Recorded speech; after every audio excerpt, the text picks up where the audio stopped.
Have you ever met someone whose story refuses to die? What if one man could defeat the world, not with violence, but with the power of his mind and the depth of his heart? This is the story of Bruce Lee, a man who could have chosen to fight, but instead chose to inspire.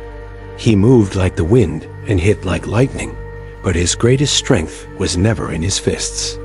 It was in his wisdom, his discipline, and his refusal to be controlled by time. They called him the fastest man alive. They called him the strongest man in his weight. But Bruce Lee was fighting a much bigger enemy than any opponent in the ring. He was racing against life itself, fighting against the limits that time wanted to place on him. Bruce Lee didn't just break boards and bones. He broke ideas, he shattered fear, and he rewrote the meaning of power. His story is not just about martial arts. It's about how to live, how to think, and how to conquer yourself before conquering the world. And today, we step into that story together. Bruce Lee was born on November 27, 1940, in San Francisco, California. But his story began thousands of miles away in the busy streets of Hong Kong. His father, Lee Hoi Shuen, was a famous Cantonese opera star. His mother, Grace Ho, was from a respected family with deep roots in Hong Kong's history. Bruce grew up between two worlds, the East and the West, the traditional and the modern.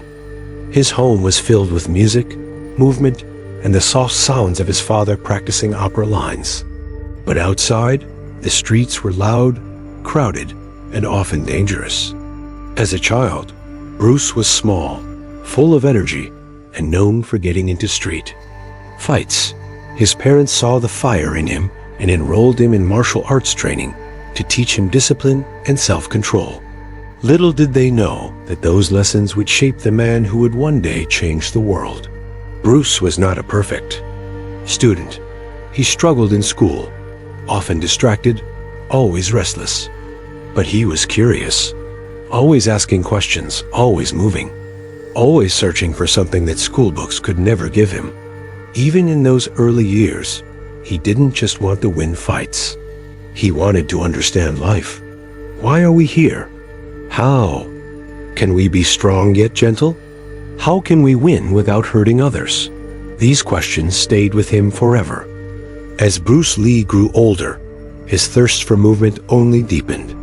He became a student of Wing Chun, one of the most graceful and powerful martial arts in China. Under the strict eye of his master, IP Man, Bruce learned not just how to fight, but how to feel every movement with his entire soul. He was fast, sharper than anyone in his class, but his questions never stopped. Why must we follow fixed styles? Why must a punch be taught in only one way?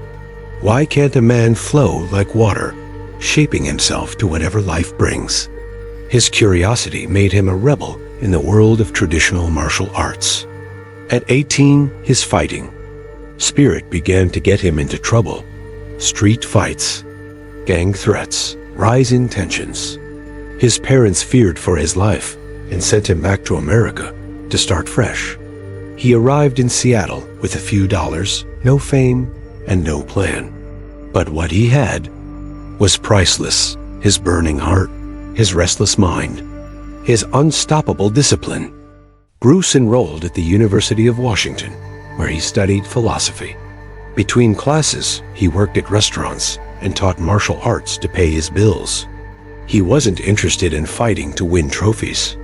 He was searching for something deeper, a way to bring the East and West together, a way to unite body and mind. In those quiet training sessions, a new idea was born inside him. It was not kung fu.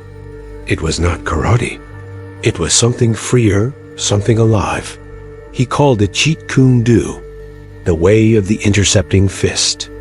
A martial art that had no fixed path, no limits, no rigid forms, just pure expression. Bruce opened his first martial arts school. His students came from every race, every background, breaking the silent walls of tradition. In a time when teaching martial arts to non-Chinese students was almost forbidden, Bruce stood firm. Why should wisdom be locked away from others? Why should the color of your skin decide whether you can learn? He taught with fire, laughed with his students, and showed them that true power is not in the fist, but in the freedom of the soul. Soon, his name began to spread, not as a street fighter, not as a movie star, but as a man who was redefining what it meant to be strong. Television producers noticed his energy, his speed, his charm. Bruce Lee stepped into Hollywood, not just to act, but to represent, to show the world that an Asian man could be more than a background character. He could be the hero. And through every step, every fight, every camera flash, Bruce was not just building his career. He was building a bridge between worlds. Success did not come easily for Bruce Lee. Even as his name began to rise, the walls of Hollywood remained firm. Producers saw him as the outsider, too Asian, too fast, too different. They would cast him as a sidekick, a servant, or worse, reject him entirely. He was promised leading roles, only to watch them handed to someone else. His accent was mocked. His ideas were ignored. But Bruce Lee did not break.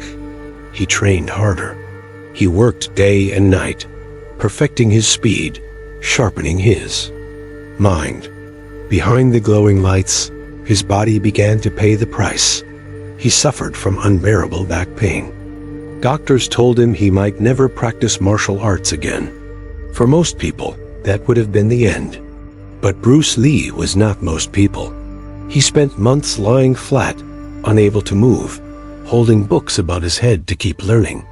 During that painful time, he wrote his deepest philosophies. He studied the limits of the human body and learned how to rise beyond them. He was no longer just a fighter. He was becoming a thinker, a philosopher, a man who would not surrender to pain. When he returned, his energy was different. Stronger, softer, wiser. Bruce Lee faced rejection after rejection. So he went back to Hong Kong and made his own films. His movies exploded across Asia. His story came roaring back to America, not through the doors he was once denied, but through the hearts of millions who loved him. Yet time was still chasing him. His health began to fail.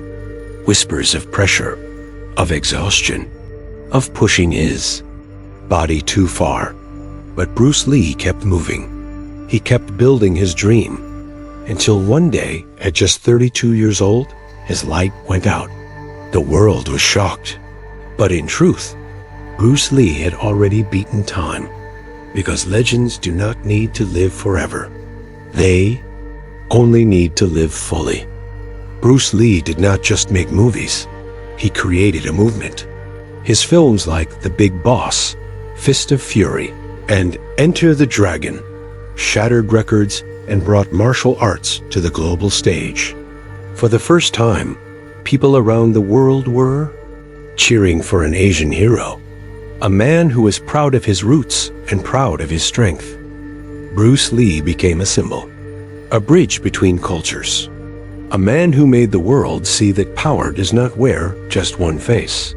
He inspired generations to pick up gloves, to step into training halls, to believe that discipline can shape destiny. He changed the way action movies were made forever. Before Bruce Lee, martial arts was background.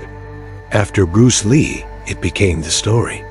But his greatest achievement was not measured in ticket sales or trophies. It was in the lives he touched. The quiet boy who found courage because of Bruce Lee's story. The young girl who found freedom in her body because of Bruce Lee's words. The man who faced his fears because Bruce Lee showed him how to move through them. Bruce Lee made people believe in themselves. He reminded the world that limits are often only walls we build inside our minds. Though he left this world too soon, his footsteps are still heard in every dojo, in every gym, in every heart that dares to fight for something greater. Bruce Lee became more than a man. He became a spark. And sparks, once lit, never truly die. Bruce Lee's words travel faster than his punches. They are written on walls, whispered in gyms, and carried in the hearts of millions. Perhaps his most famous teaching is this: be water, my friend. He believed that life should not be stiff like stone. Water flows, water adapts. Water can crash, but it can also heal. When you pour water into a cup, it becomes the cup. When you pour it into a teapot, it becomes the teapot. He taught that we too must become like water, able to bend without breaking, able to move without fear. Bruce Lee said, knowing is not enough, we must apply. Willing is not enough, we must do. To him, learning was nothing without action. Courage meant nothing without movement. Another of his deepest beliefs was this: to hell with circumstances. I create opportunities. Bruce Lee refused to be trapped by his race, by his size, by his pain, by his time. He believed we can shape our own reality, that the real fight is not with others, but within ourselves. His words are not about fighting, they are about living, about flowing, about growing, about daring to be who you are without apology. And that is why his voice still echoes today. What can you, sitting here today, carry from Bruce Lee's life? Maybe it's this: you don't have to fight the world to win. Sometimes you just need to flow with it. Sometimes you need to become like water, soft but unstoppable, calm but unbreakable. Bruce Lee's life teaches us that we can write our own story, no matter where we come from, no matter what people expect from us. Maybe you have been told that you're not enough, not strong enough, not fast enough, not smart enough. But Bruce Lee's life whispers something else. You are enough just as you are. What matters is not how you start. What matters is how you keep moving, how you keep learning, how you keep shaping your life with your own hands. Bruce Lee showed us that discipline is not punishment. It is love. Love for yourself. Love for your future. He showed us that we can break walls with patience, that we can change the world by first changing the way we see ourselves. The greatest fight is not in the ring. It is in your mind. And Bruce Lee won that fight beautifully. Maybe, just maybe, you can too. If Bruce Lee's story touched your heart today, I would love to hear your thoughts. What part of his life inspired you the most? Please share your feelings in the comments. Don't forget to like, share, and subscribe for more life-changing stories like this one. Together, let's keep these beautiful lessons alive.